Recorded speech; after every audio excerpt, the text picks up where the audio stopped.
Primeiro livro dos Reis, Primeiros Reis, primeiro livro dos Reis, capítulo 4. Eu tenho certeza de que o Senhor está aqui nessa noite e de que grandes coisas o Senhor continuará fazendo aqui nesse lugar. Você está no melhor lugar que poderia estar nesse momento, que é na presença do Senhor, na casa dele, onde grandiosas coisas o Senhor há de fazer e realizar. Capítulo 4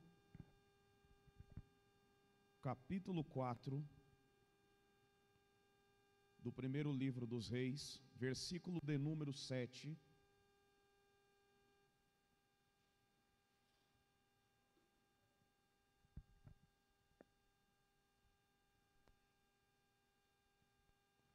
Quem encontrou, diga amém.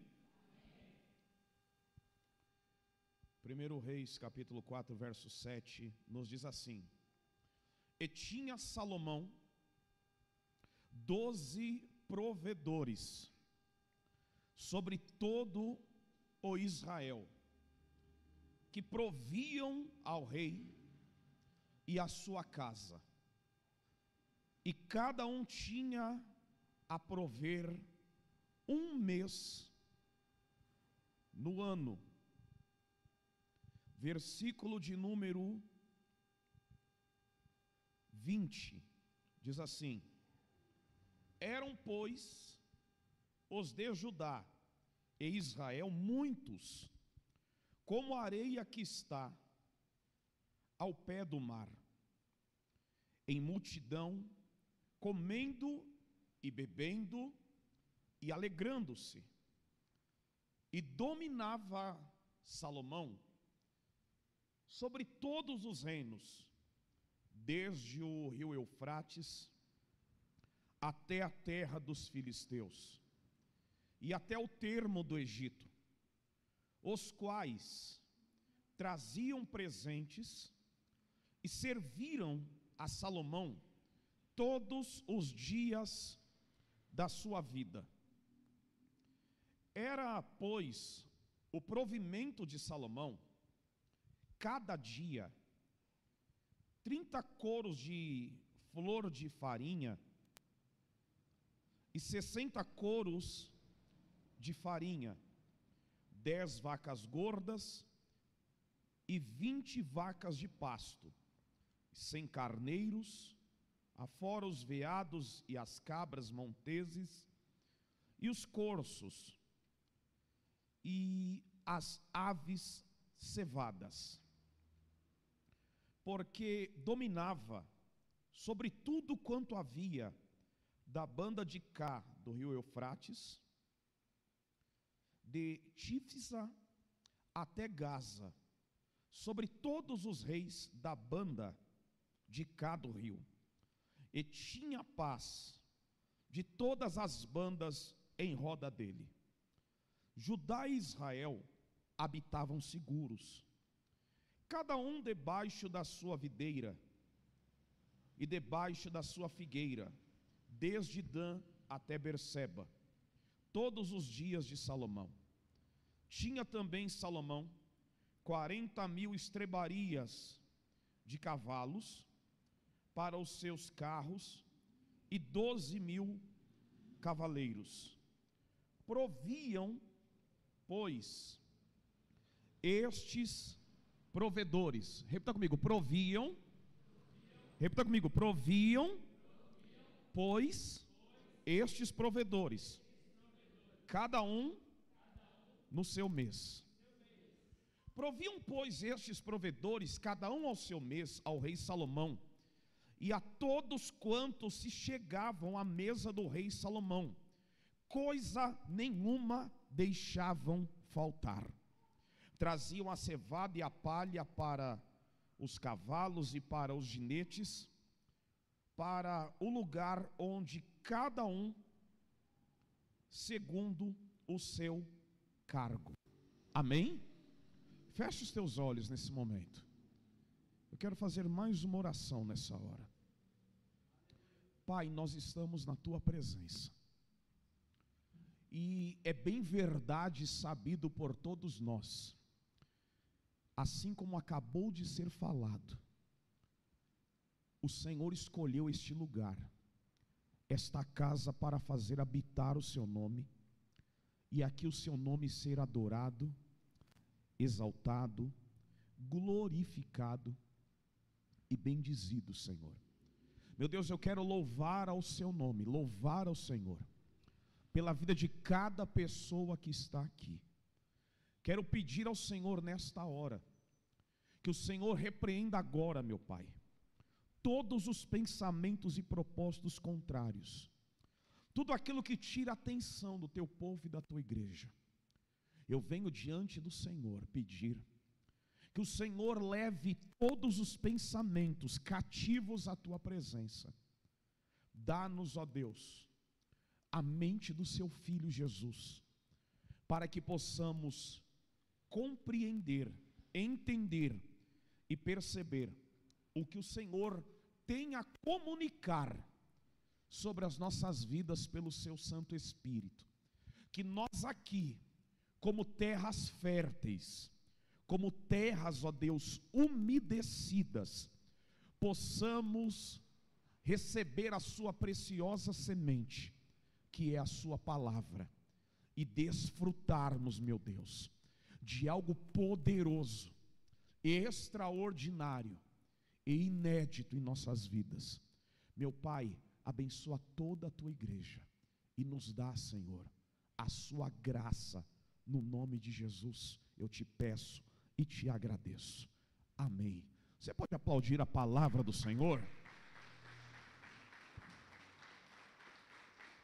Glória a Deus. Creio que estamos aqui porque amamos a palavra de Deus, amamos ao Senhor, e eu acredito que quem está próximo e perto a você também ama a palavra desse Deus, ama este Deus Todo-Poderoso. E eu quero aqui falar-lhes nessa noite algo de suma importância, que o Senhor quer trazer e revelar no seu entendimento, algo que de forma grandiosa vai te abençoar. Preste atenção. A palavra de Deus nos fala de dezenas de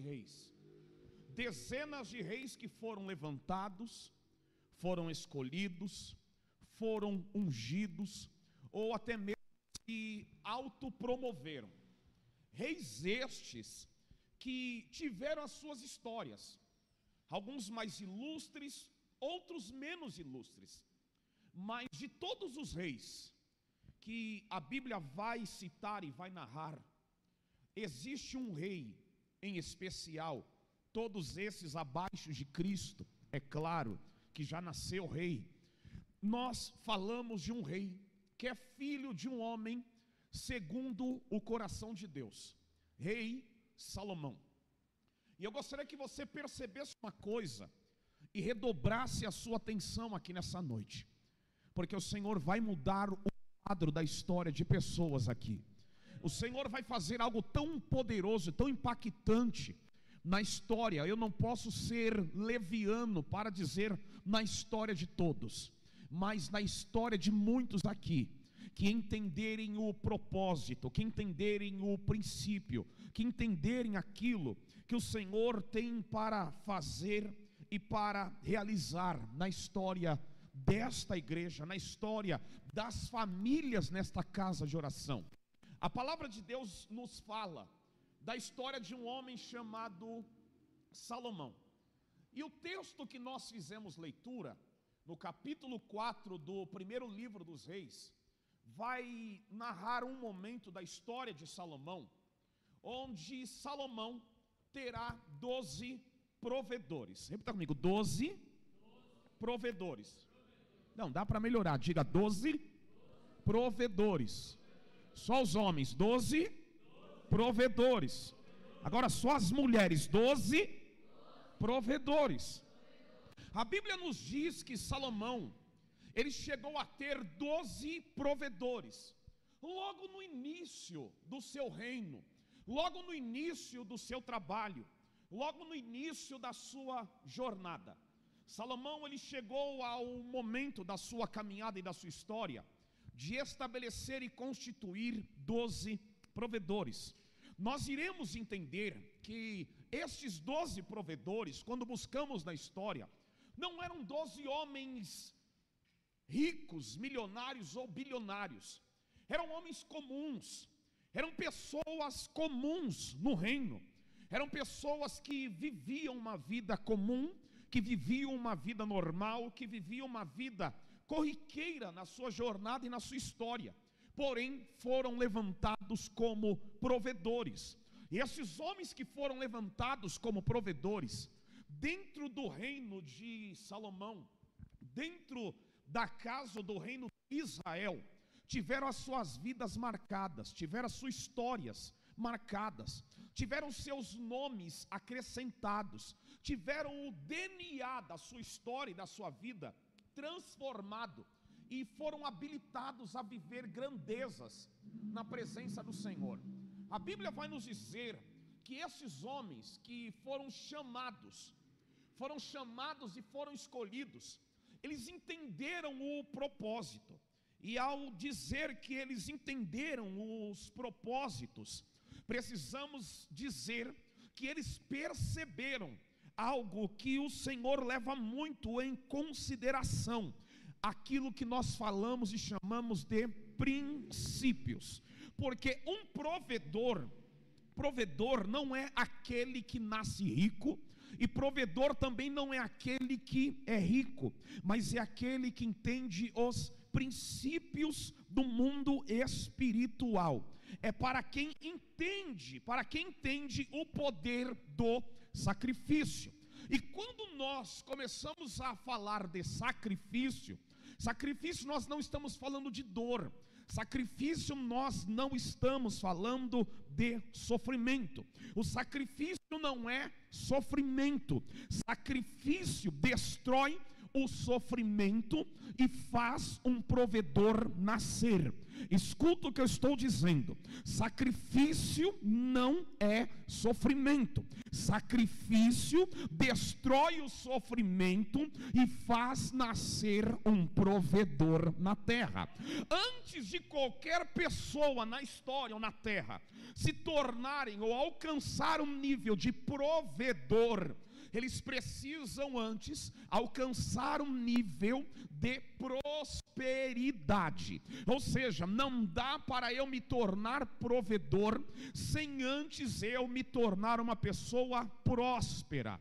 Antes de eu me tornar um provedor, eu preciso ser próspero. Pastor, mas eu achava, entendia, imaginava ou percebia que para a pessoa se tornar uma pessoa próspera, antes ela tem que ser provedora. Não, você entendeu errado. Antes da pessoa se tornar provedora, essa pessoa tem que se tornar uma pessoa próspera. E para que a pessoa se torne alguém próspero, este alguém tem que ser chamado pelo Senhor. Este alguém tem que ser apontado por Deus. Este alguém tem que ser escolhido pelo Senhor. Este alguém tem que ser abençoado por Deus. Por quê?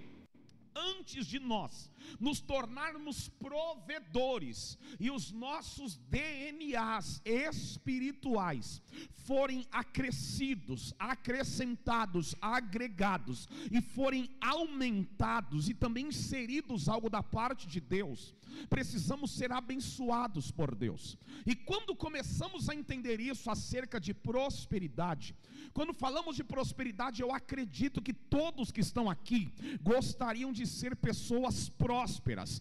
Todos os que estão aqui gostariam de prosperar em todas as áreas da sua vida, porque quando falamos de prosperidade, não estamos nos referindo ou nos limitando à prosperidade financeira, não estamos estamos nos referindo ou nos limitando a dinheiro, não estamos nos referindo e nos limitando apenas à nossa conta bancária ou valor aquisitivo que nós temos poder de manusear, de manobrar ou de trabalhar. Mas quando falamos de prosperidade, é aquilo que o Senhor Jesus disse no capítulo 10 do Evangelho escrito por João: eu vim para que tenham vida, e não é qualquer tipo ou qualquer nível de vida. Eu vim para que tenham vida em abundância, eu vim para que tenham vida próspera, eu vim para que tenham uma vida alargada, eu vim para que tenham uma vida extraordinária. A palavra abundante no grego, ela fala a respeito de ter uma vida além do comum, de ter uma vida além do normal, de ter uma vida além da vida cotidiana, é para ter uma vida em excesso, uma vida em honra, uma vida que nada lhe fará falta, é uma vida que há prosperidade na saúde, é uma vida que há prosperidade no é uma vida que há prosperidade na família, é uma vida que onde a pessoa chega, onde a pessoa é estabelecida, as coisas fluem, as coisas frutificam, as coisas dão certo, as coisas acontecem. Quando falamos de prosperidade, precisamos entender qual é um dos propósitos do Senhor, porque no mesmo capítulo de João 10, o Senhor Jesus ele vai dizer que o ladrão não vem senão com 3 propósitos: o primeiro de roubar, o segundo e o terceiro de roubar, matar e destruir. O ladrão, que é ladrão de verdade, quando ele vai roubar, vai matar ou vai destruir, ele vai procurar o seu alvo, porque ele não vai procurar alguém que não tenha nada a oferecer, ele não vai procurar alguém que não seja rico, não vai procurar alguém que não tenha recurso. Por quê? Ele sofre o risco de ser preso, de ser capturado, de ser morto, de ser espancado, sofre o risco também de perder a sua própria vida. Então, quando ele decide roubar, matar ou destruir, ele vai observar as possibilidades de ganho que ele terá escolhendo alguém para roubar. Ou seja, o ladrão, quando decide roubar alguém, ele vai escolher alguém que tenha, alguém que possua, alguém que seja, alguém que conquistou, alguém que cresceu, alguém que teve muitas posses. Ele não vai escolher um pé rapado, ele não vai escolher alguém desprovido, ele não vai escolher alguém que esteja mais necessitado do que ele não vai escolher alguém miserável, não vai escolher alguém que não tenha nada a oferecer. Geralmente o ladrão, quando ele escolhe alguém para roubar, ele vai escolher alguém que se vista bem, vai escolher alguém que tenha um belo celular, uma bela casa, um belo carro, alguém que não seja uma pessoa que não tenha algo a oferecer. Às vezes um empreendedor, um empresário, ou alguém que ganha muito, um alto salário, ou tem uma grande bela herança, que através disso essa pessoa se tornou alguém próspera, através disso a pessoa se tornou rica, através disso a pessoa se tornou alguém que tem uma vida abundante, uma vida abastada. Então isso quer dizer, pastor, que se uma vez que eu não tenha recurso, uma vez que eu não tenha dinheiro, uma vez que eu não tenho um belo carro, uma vez que eu não tenho uma bela casa, uma vez que eu não more bem, uma vez que eu não tenha um belo relógio, uma vez que eu não tenha um bom celular, uma vez que eu não consiga frequentar um belo restaurante pelo menos uma vez ao ano, eu não serei alvo de ladrões? Não será. Mas se uma vez você tiver isso, se você possuir e chegar nesse nível de honra e de prosperidade, vários olhares serão voltados para você, várias pessoas vão começar a olhar e observar a sua vida. E alguém diz ou pensa assim: pastor, então eu vejo que não vale a pena crescer, eu vejo que não vale a pena enriquecer, eu vejo que não vale a pena ter uma vida abundante, eu vejo que não vale a pena prosperar. A Bíblia nos diz no livro do Gênesis, a partir do capítulo de número 23, que houve fome sobre a terra. Ao chegar no capítulo 26, a Bíblia nos diz que era a época da segunda fome. A primeira fome foi na época de Abraão, a segunda fome foi na época de Isaac. Quando Isaac sai da terra onde estava, a Bíblia nos diz que o Senhor fala para ele: Isaac, não desça para o Egito, mas vá para a terra que eu hei de te mostrar. Isaac vai para uma terra chamada Gerar. Isaac vai para uma terra chamada Gerar. A Bíblia nos diz que Isaac, em Gerar, decide plantar suas sementes. E quando Isaac decide plantar as suas sementes, a palavra do Senhor nos diz que no mesmo ano, repita comigo, mesmo ano. A Bíblia nos diz que no mesmo ano, Isaac colheu 100 vezes mais daquilo que ele havia decidido plantar. Aprenda e perceba uma coisa: muito dificilmente uma árvore dará um fruto em menos de um ano. Muito dificilmente uma árvore poderá lhe oferecer um fruto com menos de um ano da semente ter sido plantada. Mas a Bíblia nos diz que no mesmo ano, Isaac colheu 100 medidas a mais daquilo que ele havia plantado. O que isso quer dizer, pastor? Isso quer dizer que o nosso Deus é poderoso, ele não se limita ao espaço de tempo para fazer o milagre acontecer. Pode ser que uma árvore demoraria mais de um ano para fazer o primeiro fruto brotar, Isaac colher. Pode ser que demoraria pelo menos 12 meses. Pode ser que Isaac já tivesse passado janeiro, não plantou, fevereiro não plantou, março não plantou, abril não plantou, já está no meio de maio igual a gente, e alguém fala assim: olha, ainda não plantou, e se decidir plantar nesse mês, só no ano que vem. Pode ser que ele tenha passado junho, julho, agosto, setembro, outubro, novembro, chegou no mês de dezembro. No mês de dezembro alguém fala: Isaac, nós já estamos em crise, estamos na época da fome.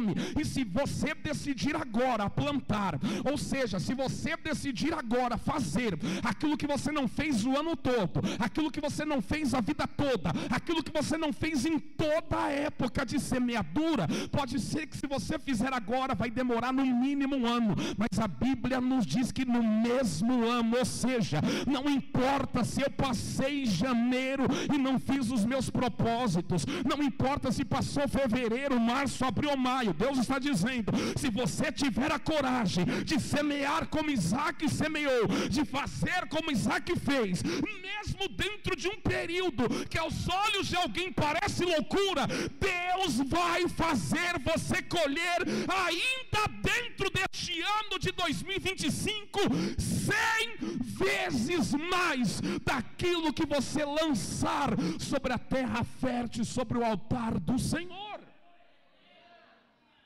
O nosso Deus é poderoso para isso. O nosso Deus tem todas as possibilidades de mudar a nossa história. E eu quero que você entenda e perceba uma coisa: a Bíblia nos diz que Isaac colheu. Isaac o quê? Colheu 100 vezes mais. De tal maneira que os seus funcionários e trabalhadores tiveram que ser aumentados. Seu gado cresceu. Seus rebanhos aumentaram. A Bíblia nos diz que os habitantes daquela terra tiveram tanta inveja de Isaac, que a inveja tomou conta até do rei daquela nação. Eles chegaram a Isaac e disseram: Isaac, saia daqui, porque você tem se tornado maior do que nós. A Bíblia nos diz que a inveja tomou conta dos filisteus, que eles mandaram Isaac sair de lá, entulharam os poços que o pai de Isaac havia escavado e falaram: saiam daqui, a gente não suporta ter você por perto. Tem gente que é assim, Enquanto você ainda não colheu, aceita você do lado. Enquanto você ainda não cresceu, aceita você do lado. Enquanto você está desempregado, aceita você do lado. Enquanto você depende de ajuda financeira, de cesta básica, de oração, aceita você do lado. Mas quando olha você tomando atitudes diferentes, alguém fala assim: peraí, o que ele está fazendo? Ela começou a orar, ele começou a orar, ele começou a pegar o envelope na hora da oferta, ele começou a decidir ser dizimista, ele começou a entrar nos propósitos que está acontecendo na igreja, ele começou a fazer o que nunca fez, ela está fazendo o que nunca realizou. Quando eles começarem a perceber as janelas dos céus sendo escancaradas sobre a sua vida, e Deus aumentando o seu rebanho, Deus aumentando o seu gado, você saindo de baixo, sendo colocado por cima, deixando de ser cauda, se tornando cabeça, parando de pegar ônibus porque agora tu tem moto, parando de pegar carona porque agora tu tem carro, parando de pedir ajuda porque agora você tem para emprestar, tem para dar, está sendo honrado. Alguém fala assim: opa, peraí, alguma coisa está errada. Mas isso não tem nada de errado, é por conta que a inveja de alguém está tomando conta da alma, do coração e da mente. E eu digo uma coisa: ah, pastor, mas eu me acho vítima de inveja. Glória a Deus por isso, porque ninguém inveja quem está errado, ninguém inveja quem está entrando na miséria. Invejados são pessoas que foram abençoadas por Deus. Pastor, mas a Bíblia diz que a inveja, ela apodrece até os ossos. Sim, apodrece os ossos do invejoso, não do invejado. Apodrece os ossos, porque a pessoa que tem inveja, ela tem os seus ossos, a sua estrutura sendo corroída, porque ela não aceita você crescer, ela não aceita ver você prosperando, ela não aceita ver você crescendo na presença do Senhor. E a Bíblia nos diz que o Senhor Jesus falou: o inimigo não vem senão para roubar, matar ou destruir. Ou seja, se você não quiser ser alvo de invejosos, se você não quiser ser alvo de ladrão, se você não quiser ser alvo de bandido, se você não quiser ser alvo de inveja, aceite continuar com o mesmo nível de vida e o mesmo nível financeiro que você está. Mas se você está pronto para bater de frente contra os invejosos, se você crê que existe um Deus que guarda você, tua casa e a tua família, se você acredita que existe um Deus que te protege, se você acredita que existe um Deus que coloca cegueira nos olhos dos seus adversários, e você poderá crescer, enriquecer, prosperar e ter uma vida abundante, se prepara, porque Deus não vai te abençoar pouco, Ele vai te abençoar com força. E se prepare quando alguém fala assim: olha, eu não aguento ver ele, eu não aguento ver ela. Antes eu tinha que dar carona no dia da chuva, eu fechava o vidro e fingia que eu não via, mas hoje ele tem um carrinho, ela tem um carrinho com ar condicionado, pode fazer uma viagem 2, 3 por ano. O que é isso? Isso é a vida abundante que Deus tem prazer em liberar para os seus filhos, e é isso que Deus quer fazer na tua história.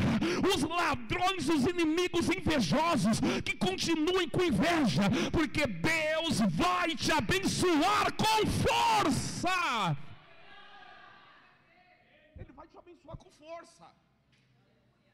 Pastor, eu não quero ser vítima de inveja. Continua com a vida que tu tem.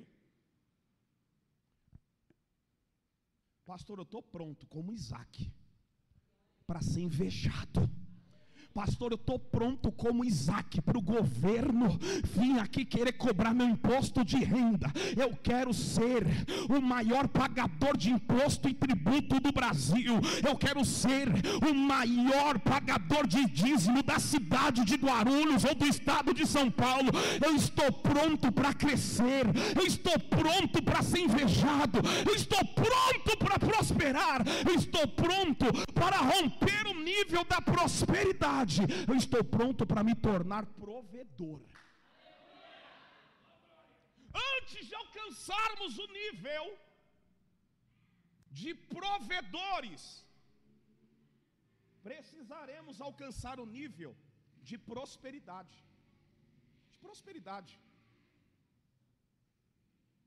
A Bíblia nos diz que tudo coopera juntamente para o bem daqueles que amam a... Tu ama a Deus? Quando você ama a Deus, as coisas começam a cooperar para dar certo na tua vida. Quando você ama a Deus, até aquilo que era para dar errado começa a dar certo. Até aquilo que conspiraram, falaram, não vai acontecer, passa a acontecer. Porque isso daí significa que pelo fato de você amar a Deus, amar a obra de Deus, amar a casa de Deus, amar a palavra de Deus e amar ao povo de Deus, você está honrando ao Senhor. No primeiro livro de Samuel, capítulo 2, versículo 30, o Senhor diz assim: eu honro aos que me honram. Eu honro. Dá para pôr aqui? Olha lá. Portanto, assim diz o Senhor Deus de Israel. Na verdade, eu tinha falado que a tua casa e a casa do teu pai andariam diante de mim perpetuamente. Porém, agora sim diz o Senhor, longe de mim tal coisa, porque aos que me honram, honrarei. Aos que me honram, honrarei. Está até em oculto ali, ó. Aos que me honram, honrarei. Porém, aos que me desprezam, serão desprezados. Olha o que Deus está dizendo. Aqueles que me honram, receberão honra da minha parte. Sabe o que é você ser honrado pelo teu pai e pela tua mãe? Pastor, não sei. Sabe o que é você ser honrado pela tua esposa, pelo teu esposo? Pastor, não sei. Pastor, eu não tenho entendimento do que é honra. Sabe o que é você ser honrado pelos seus irmãos? Pelas suas ovelhas? Pelos seus pastores ou por alguém? Ah, pastor, eu sei. É muito bom ser honrado. Mas tu sabe o que é ser honrado por um Deus criador dos céus e da terra? Um Deus que criou todas as coisas. Imagina o nível de honra que Deus pode derramar sobre a tua vida. Olha o que o Senhor está dizendo: aos que me honram, eu honrarei. Porém os que me desprezam, fazem vistas grossas, dão as costas para mim, me desprezam, eu vou desprezar também. Mas eu acredito que existem pessoas aqui que honram o Senhor. O que é honrar a Deus? O que é honrar ao Senhor? Eu tenho um filho com 12 anos de idade. Todo dia quando volta da escola, eu pergunto para ele como é, como foi, está tudo certo, tudo bem. E nas reuniões escolares, eu agradeço as professoras, por quê? Porque aquelas professoras estão me honrando. Porque elas estão ensinando meu filho, estão cuidando do meu filho, estão projetando o meu filho para o futuro. Então, quando eu cuido, abençoo, ensino, direciono e honro os filhos de Deus, automaticamente eu estou honrando ao Senhor. E quando eu honro ao Senhor, eu estou provocando honra de Deus sobre a minha vida. A honra da parte do Senhor sobre a nossa história se chama prosperidade. A honra da parte de Deus sobre a nossa história se chama... Você está aí? Quando Deus nos honra, Ele nos prospera. E Ele faz com que nós venhamos dar certo em qualquer lugar, em qualquer área, em qualquer ocasião, em qualquer situação. Você pega a história de um homem chamado José. A Bíblia nos diz que aquele homem era um homem honroso. Ele era um homem que honrava a casa, honrava o pai e honrava a Deus. E Deus o fez varão próspero. Deus fez José se tornar varão próspero. Os irmãos dele venderam ele como escravo. Como escravo, a Bíblia diz que a mão de Deus era com ele e o fez varão próspero. Como escravo, ele prosperou, se tornou cabeça dos escravos. Ampliaram, vai agora trabalhar na casa da cidade, na casa do campo. Na casa do campo também Deus era com ele, a mão do Senhor era com ele e o Senhor o fez varão próspero. Houve uma conspiração, José foi preso dentro da prisão, na casa do cárcere. A mão de Deus era com ele e o Senhor o fez prosperar. Ele era varão próspero. A Bíblia nos diz que ali ele é honrado também pelo Senhor. E ele está diante do rei do Egito, do faraó do Egito. E ali agora ele se torna governador, porque a mão de Deus era com ele e o fez prosperar onde ele esteve. Agora ele vai chegar em um nível que haverá uma outra crise na terra, onde a crise vai tomar conta até mesmo da casa dos pais de José. Mas uma palavra de Deus foi liberada sobre a vida de José. Gênesis 49, verso de número 22. Quando Jacó, que já era Israel, estava abençoando os filhos, preste atenção, quando ele já estava abençoando os filhos, Jacó liberou uma palavra sobre a vida de José. Olha a palavra: José é um ramo frutífero junto à fonte, seus ramos correm sobre o muro. O que é isso? Você lembra do que o salmista Davi disse? No Salmo de número 1: bem-aventurado o varão que não anda segundo o conselho dos ímpios, nem se detém no caminho dos pecadores, nem se assenta na roda dos escarnecedores. Antes tem o seu prazer na lei do Senhor, e na sua palavra medita de dia e de noite. Este será comparado a árvores plantadas junto aos ribeiros, que dá o seu fruto na estação própria, suas folhas não caem, e tudo quanto ele fizer prosperará.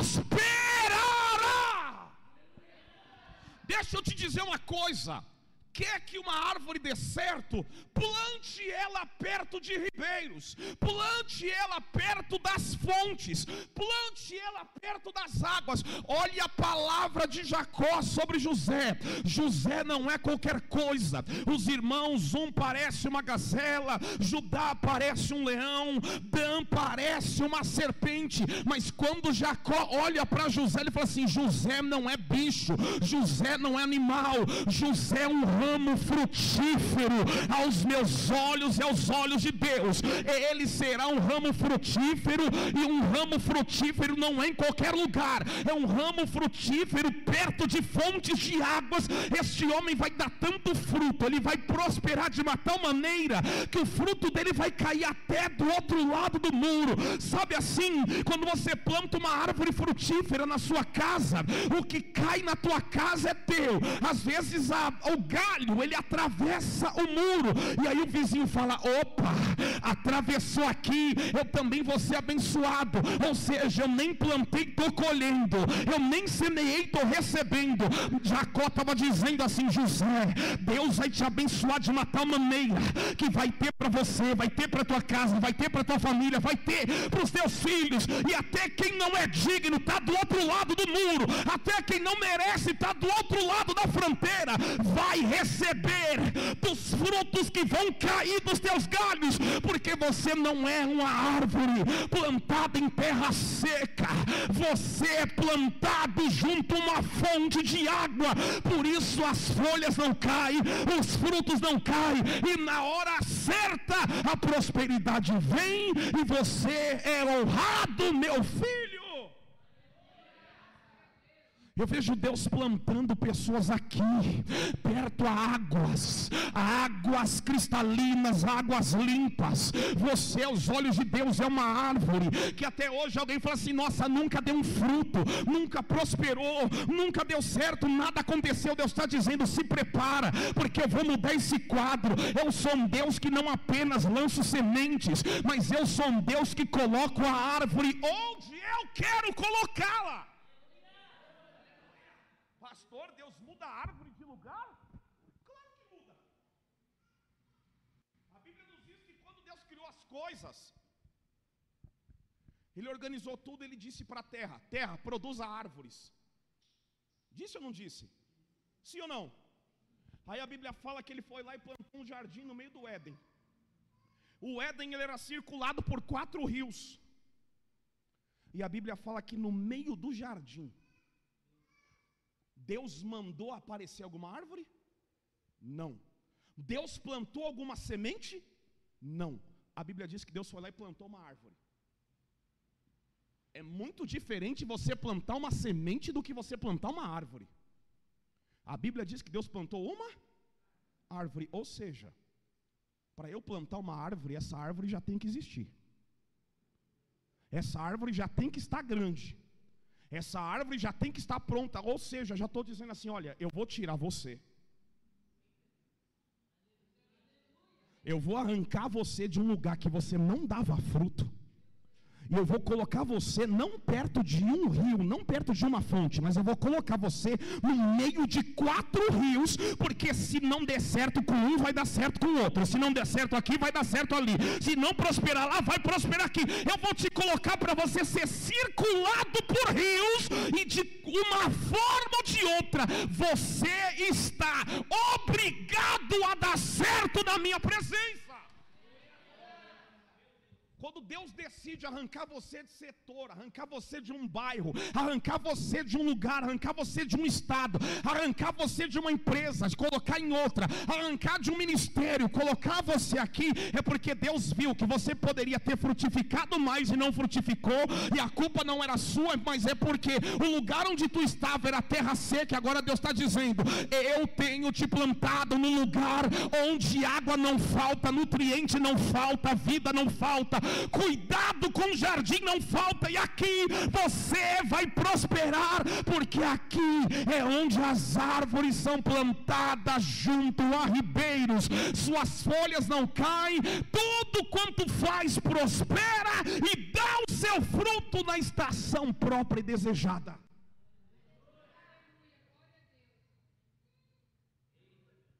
Havia um decreto sobre a vida de José. José se tornou um varão próspero. Se tornou um varão? Quando ele atingiu o ápice da sua prosperidade, a Bíblia nos diz que houve a fome. E ao acontecer ou ocorrer a fome, a palavra do Senhor nos diz que os irmãos dele vão até lá. Quando os irmãos dele vão até lá, conhecemos a história, José fala assim, olha, saiam de lá e venham todos para cá, venham morar aqui. Nós não temos como pagar, não temos o que fazer, não temos o que realizar. José fala, pode vir para cá, porque eu vou prover a casa toda, eu vou prover a família toda, eu vou prover as mulheres de vocês, os filhos de vocês, eu vou prover meu pai, vou prover todo mundo, eu vou prover até as mães de vocês. Vou prover a todos, vou prover a todos. José se tornou um prover. O nível de provedor só apareceu depois dele romper o nível de prosperidade, de varão próspero. Amém? Depois de atingir o nível de varão próspero. Olha só, José era escravo, sim ou não? Se tornou presidiário, sim ou não? Mas a prosperidade não saiu da vida dele. E ele se tornou provedor pobre. É como eu falei, você não precisa ser rico ou ter nascido rico para se tornar um provedor. Se tornar um provedor não é para alguém rico, mas é para alguém que entende de princípios e para quem entende o poder do sacrifício. A Bíblia nos diz que houve também uma situação que Jezabel domina Israel, e Elias vai lá e profetiza, e a Bíblia nos diz que para de chover, crise hídrica, terra seca, tudo ruim. O Senhor olha para Elias e fala assim, olha, desce, e vai até uma terra que eu vou usar uma viúva pobre, para prover você. Ela vai te prover enquanto houver essa sua necessidade, ela vai prover na sua vida. Ela será provedora. Ela não era pobre, sim ou não? Mas quem disse que precisa ser rico para ser próspero? E quem disse que precisa ser rico para se tornar um provedor? Basta ser alguém que honre a Deus, porque Deus vai começar a honrar essa pessoa. Ela era uma viúva que tinha um filho, e quando ela encontra com Elias, o Senhor tinha falado, Elias, desce até as regiões de Sarepta, que é de Sidom, porque lá eu tenho preparado uma viúva para prover você. Uma viúva para o quê? Deixa eu te dizer uma coisa. Nos primeiros momentos que a palavra prover, provedor ou provisão vai aparecer na Bíblia, é quando Deus chama Abraão para subir no monte, para sacrificar o seu filho. Isaac fala assim: pai, mas cadê o cordeiro para o holocausto? Abraão fala: Deus proverá para si o cordeiro, porque no monte do Senhor se proverá. O Senhor é o provedor. Jeová Jiré. Jeová Jiré. Repita comigo: Jiré. Repita comigo: Jiré. A palavra Jiré significa provedor. Repita comigo: provedor. Então Deus foi conhecido pela primeira vez como provedor, ou como Jiré, por Abraão e por Isaac, no Monte Moriá. Amém?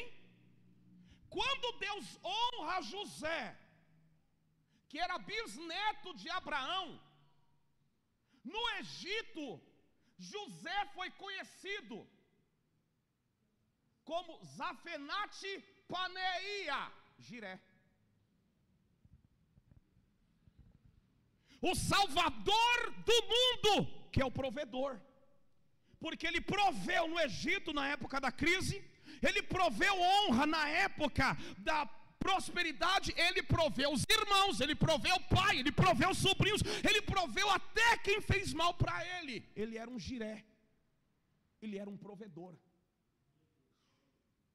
ele era um Jiré. Jiré é um dos atributos de Deus, uma das qualidades de Deus, um dos adjetivos de Deus, e podemos até falar um dos nomes de Deus ou sobrenomes do Senhor, porque Deus é Senhor, Deus é Salvador, Deus é provedor, Deus é Jiré. Então José se tornou um Jiré, Jiré. O Senhor olha para Elias e diz: Elias, tu sabe que não vai chover, senão segundo a minha palavra agora. Então tu vai descer até Sarepta de Sidom, porque lá existe uma pobre viúva que é Jiré. Uma pobre viúva que é provedora. Elias desce e começa a procurar: cadê a Jiré? Cadê a Jiré? Cadê a Jiré? Cadê a Jiré? Cadê a Jiré? Quando ele chega, ele encontra a viúva. Deus fala assim: está aí a Jiré na tua frente.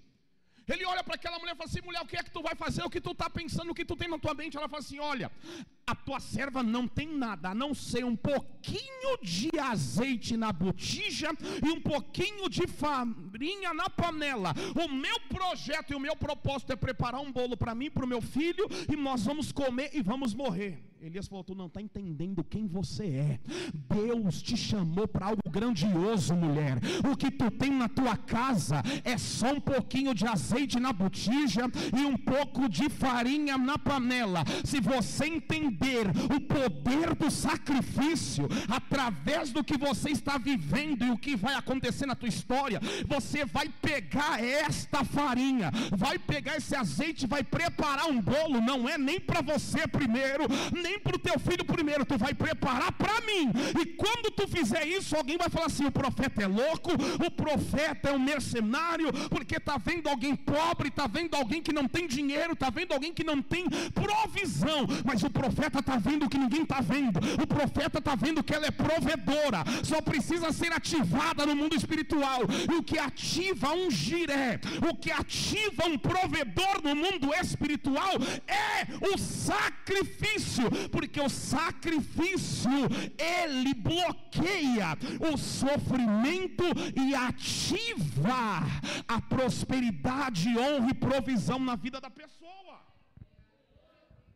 Ele falou: tu vai fazer para mim, tu vai fazer para mim, tu vai ter que fazer um sacrifício, tu vai ter que fazer um sacrifício. O que é o sacrifício? Sacrifício é abrir mão de algo que me custa para alcançar algo maior ainda. Não, você não entendeu ou não quer receber esse negócio. Sacrifício é abrir mão de algo que me custa, que me custou muito caro, para alcançar algo muito maior ainda, que eu ainda não alcancei. Aquela mulher tinha um pouco de farinha e um pouco de azeite. O profeta falou: tu vai ter que fazer para mim, tu vai ter que se sacrificar nesse negócio. Quando ela vai, prepara e vai para cima, o profeta olha e fala assim: olha, enquanto houver crise, não chover em Israel. Ficaram 3 anos e meio sem chover. A Bíblia nos diz que o profeta olha para ela e fala assim: mulher, não vai faltar farinha na tua panela, nem azeite na tua botija. Pode aumentar a crise, pode ficar mais difícil. Aquela mulher poderia ter aberto uma padaria, uma confeitaria. Mas por que, pastor? Porque o profeta falou: não vai faltar farinha, não vai faltar azeite. Se quiser fazer bolo, tem farinha. Se quiser fazer pão, tem farinha. Se quiser fazer rosquinha, tem farinha. Se quiser fazer qualquer coisa, tem farinha e tem azeite. Não vai faltar nada, porque tu entendeu que o sacrifício não é algo que vai te doer na alma. O sacrifício vai te ensinar a abrir mão de algo que te custa, ou algo que você é apegada, para alcançar algo muito maior ainda. Aquela viúva era uma giré. A Bíblia vai nos falar também de Davi. Davi, ele fez sacrifícios para a arca chegar na sua cidade. Só que a palavra do Senhor nos diz que um dia o diabo colocou no coração de Davi de contar o povo, e Deus não gostou daquilo. O Senhor trouxe um profeta até ele e mandou ele escolher qual seria o castigo. Vem uma pestilência sobre a nação de Israel. O anjo da morte começa a matar a muitos israelitas. Davi precisava cessar aquela praga. Davi precisava acabar com o sofrimento e com a mortandade sobre a sua nação. A palavra do Senhor nos diz que ele vai até um lugar, conversa com o profeta, e o profeta fala: olha, para mudar essa história, vai ser necessário levantar um altar, oferecer um holocausto em sacrifício ao Senhor, porque através do sacrifício, a praga vai acabar na tua história, e Deus vai abençoar esse ambiente. Davi chega em um lugar, e alguém fala assim: olha, o lugar é esse que Deus escolheu. Era uma eira, uma terra de um homem chamado Araúna.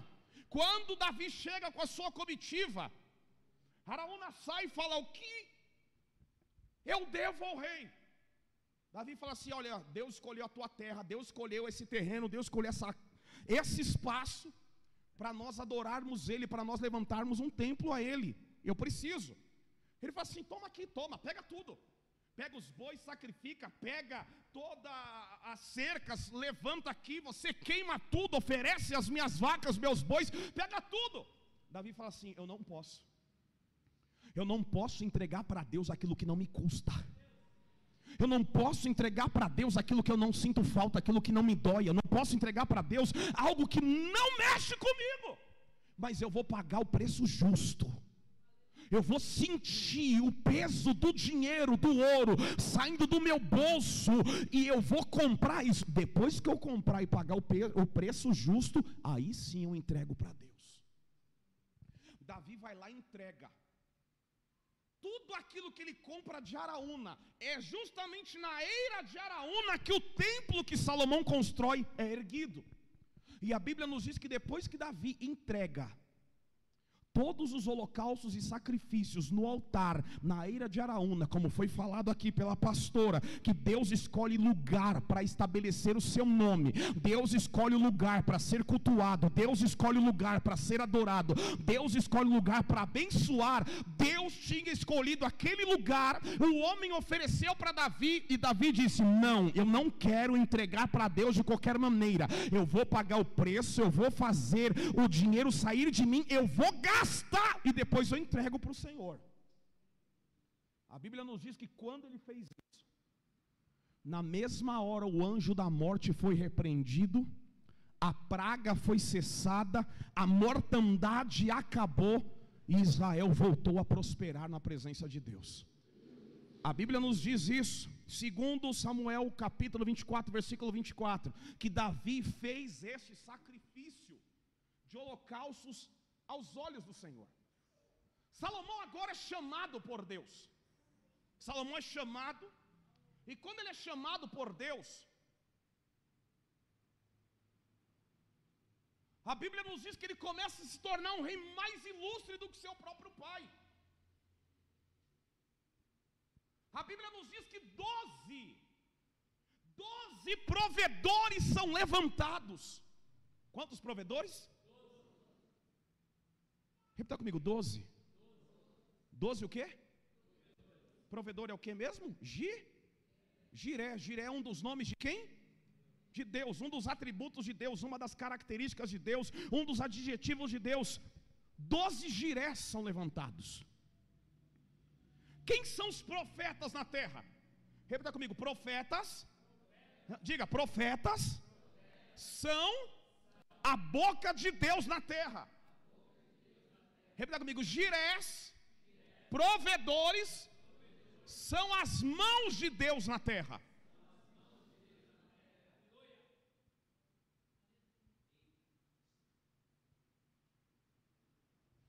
Pega. O provedor é a mão de Deus na terra. Quando José chegava, alguém dizia, chegou o provedor. Chegou Jiré.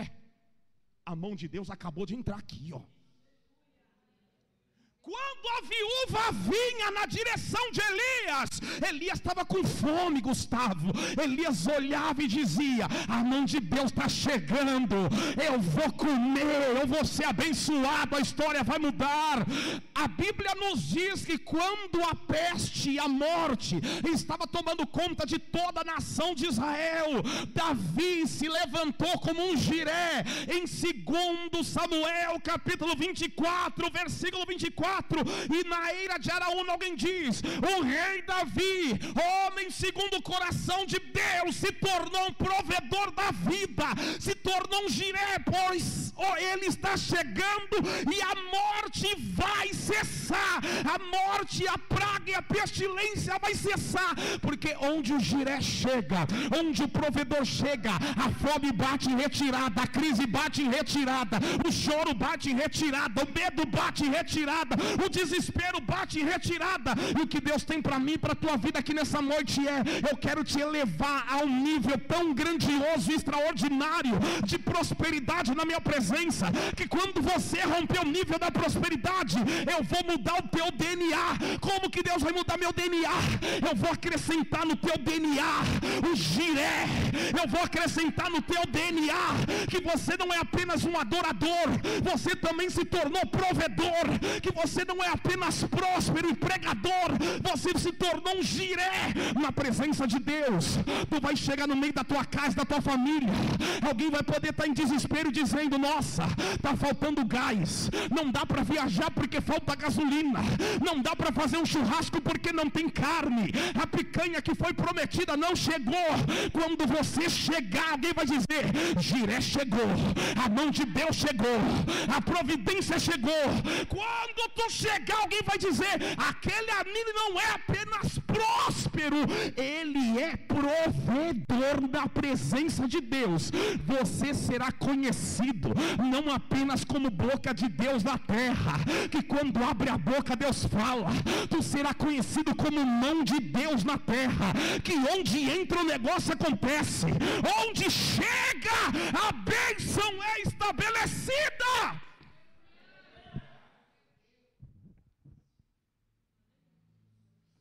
Aleluia.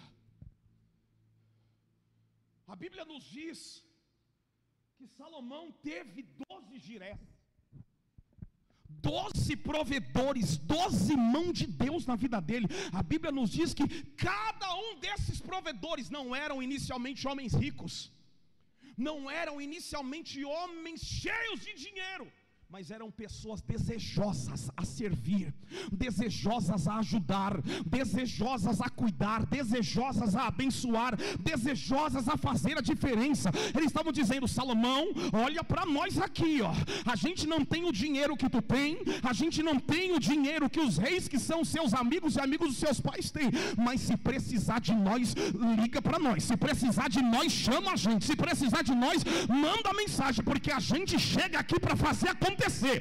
A gente chega aqui para dar algum jeito. Eu não sei como, mas eu vou dar um jeito de poder honrar ao Senhor e honrar a tua casa, ó rei Salomão. Salomão fala assim: gente, mas não é para qualquer um assim conseguir honrar minha casa. Tem muita coisa. A Bíblia diz que Salomão tinha 40.000 estrebarias de cavalos, 12.000 cavaleiros. A Bíblia nos diz que era necessário para prover um dia. Para prover quanto tempo? Um dia na casa de Salomão. 1 Reis capítulo 4, versículo 22. Para prover um dia na casa de Salomão, 1 Reis 4, 22. Diz assim, ó. Vamos lá. Então disse, 4:22. 4:22. Olha só. Era pois o provimento de Salomão cada dia 30 coros de flor de farinha e 60 coros de farinha. Continua. 10 bois cevados e 20 bois ou vacas de pasto, 100 carneiros, afora os veados e as cabras monteses, e os corços e as aves cevadas. Porque Salomão dominava sobre tudo. Se nós fôssemos trazer para os dias de hoje, o custo disso daqui daria aproximadamente 350 mil reais por dia. Mais ou menos 10 milhões de reais por mês. Mais ou menos 10 milhões de reais por mês. Salomão nos dias de hoje teria um custo para manter o templo e para manter a casa dele, porque ele tinha muitos soldados, muitos guerreiros, muitos valentes, muitos amigos, muitas pessoas que vinham à sua casa. A Bíblia diz que os provedores não deixavam faltar nada. Os provedores não deixavam faltar nada, nada, nada, nada. No versículo 27, versículo 27, ele tinha 40.000 estrebarias de cavalos, seus 12.000 cavaleiros, proviam os provedores. Proviam, pois, estes provedores, estes girés, cada um no seu mês, ao rei Salomão, e a todos quantos se chegavam à mesa do rei Salomão, ao rei Salomão, nenhum deixava faltar coisa alguma faltava. Ao ano era um custo de mais de 120 milhões de reais, trazendo para os dias de hoje. Esses 12 homens, que eram 12 homens comuns, se tornaram príncipes. Eles tinham para prover inicialmente, bispo? Não, mas eles desejaram, e a partir do momento que eles se levantaram a prover, Deus abençoou a vida deles, e eles passaram a ter para fazer. Mas como que Salomão conseguiu ter 12 pessoas? Gente, Salomão não tinha gasto de 1 centavo por dia, por semana, por mês e por ano. E a Bíblia nos diz que esses provedores proviam a vida de Salomão até a morte de Salomão. Sabe que é uma vida que você só vai ganhar, só vai prosperar, só vai crescer, só vai dar certo, porque vai ter gente como a mão de Deus na terra. Onde você chegar, vai ter um para abrir a porta. Onde você chegar, vai ter um para trazer a água, vai ter um para trazer a comida, vai ter um para falar: olha, o teu propósito, o teu desejo, a tua vontade é viajar, pode deixar comigo, porque eu pago a passagem. Aí aparece outro e diz assim: eu pago a hospedagem. Aí chega outro e fala assim: olha, eu mando a comida. Aí chega outro e fala assim: olha, eu preparo o carro. Aí chega outro e fala assim: olha, eu preparo a honra. Olha, eu preparo o restaurante. Olha, vai casar, é seu filho, é sua filha, eu entrego o salão. Olha, é sua filha que vai fazer isso, é teu filho que vai fazer aquilo, é festa de debutante, é o aniversário, eu pago o buffet, eu pago a bebida, eu pago a comida, eu chamo a madrinha, eu pago o vestido, eu pago isso, eu faço aquilo, porque são mão de Deus na terra, são os provedores, são os girés na presença do Senhor. Salomão alcançou isso de qualquer maneira fácil? Não. Quando Davi estava para morrer, Israel estava praticamente em guerra. Salomão assume o trono com seu irmão Adonias tendo tentado usurpar o trono. A peste estava tomando conta da família. Adonias queria arrancar, tirar, roubar tudo. Salomão falou: eu preciso acabar com essa praga na minha casa, acabar com essa praga na minha família, acabar com essa praga em Israel.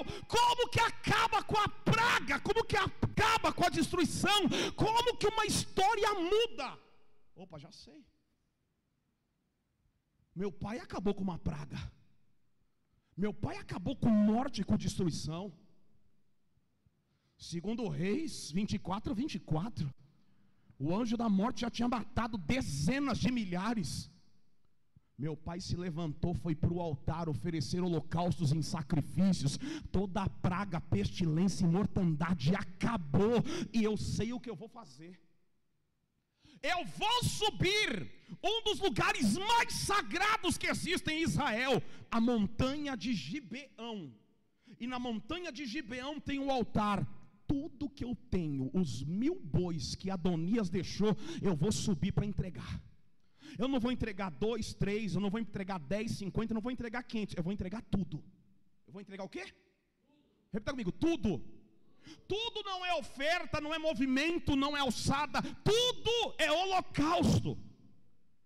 E o Senhor falou: quando entregares os teus holocaustos, entregar o seu tudo, eu descerei ali, falarei contigo e te abençoarei. Salomão foi, a Bíblia diz que ele sobe, entrega tudo. Entrega o quê? Tudo. Ao entregar tudo, quando ele desce, a Bíblia fala que no mesmo dia Deus desce. No mesmo dia Deus desce, entra dentro do palácio dele, dentro do quarto dele, e fala com ele: Salomão, pede-me o que você quiser. Pede o que você quiser, que eu vou te dar.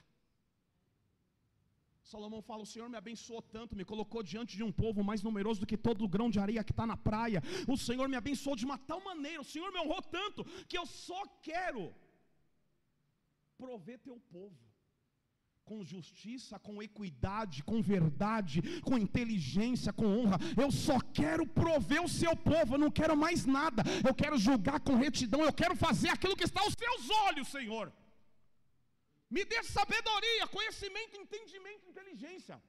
Deus falou: Salomão, eu me agradei desse negócio, porque tu não pediste a morte dos seus inimigos, ou seja, ele já tinha inimigos. Tu não pediste muito tempo de vida, ou seja, ele não estava preocupado com o dia de amanhã. Você não se preocupou com fama, com status, com nada disso. Você não pediu ouro, nem prata, nem dinheiro, nada. Você me pediu sabedoria, você me pediu conhecimento, você me pediu poder de justiça para poder abençoar o meu povo. Você não pensou em si, você pensou nos outros. Sabedoria e conhecimento te são dados, Salomão. Mas porque eu me agradei do teu posicionamento, eu vou liberar mais. Te darei honra, riqueza e fama, de tal maneira que nenhum outro rei antes de ti teve, nenhum outro depois de você terá. Te prepara, porque eu vou prosperar, eu vou honrar, eu vou enriquecer, eu vou mudar a tua história, porque eu te levanto aqui na casa de Israel, não apenas como homem sábio, mas eu te levanto como um Jiré na casa de Israel. Tu serás provedor da minha nação, tu serás provedor do meu reino, tu serás provedor de todas as pessoas que estão ao meu redor. E quando você que é o líder maior, quando você que é a autoridade maior, quando você que é o exemplo e é a referência, se levantar e se posicionar, se prepara, porque depois de você ter vindo no meu altar e ter pedido sabedoria para prover o meu povo, para prover o meu reino, para prover a nação que eu escolhi, eu vou levantar provedores para te abençoar também. Eu vou levantar provedores para cuidar de você também.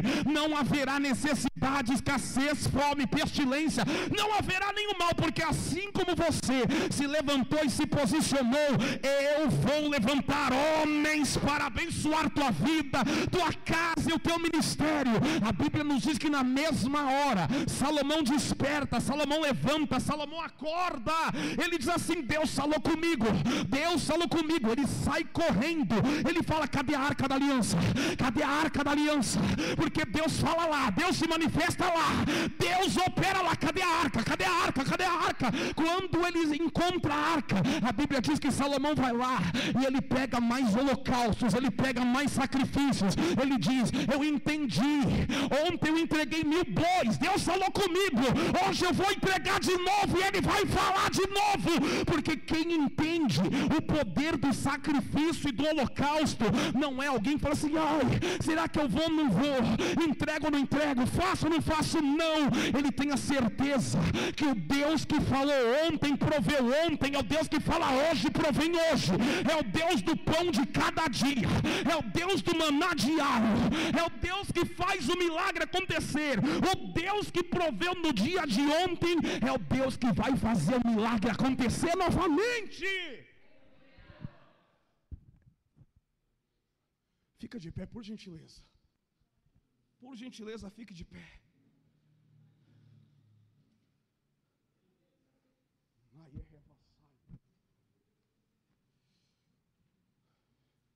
Primeiro Reis capítulo 3.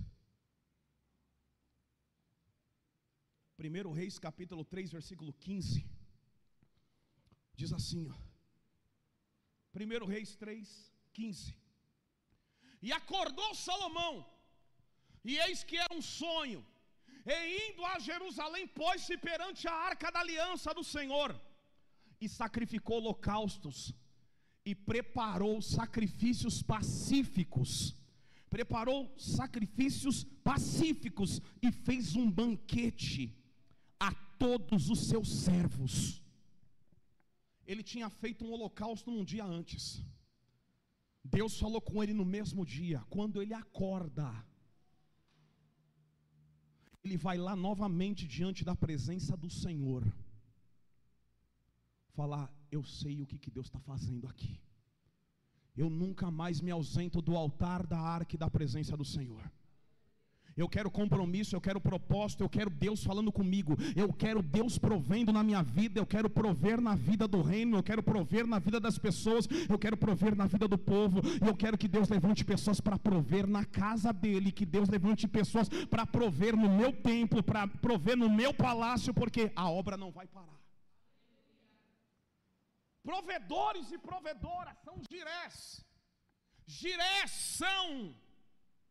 Jirés são a mão de Deus na terra.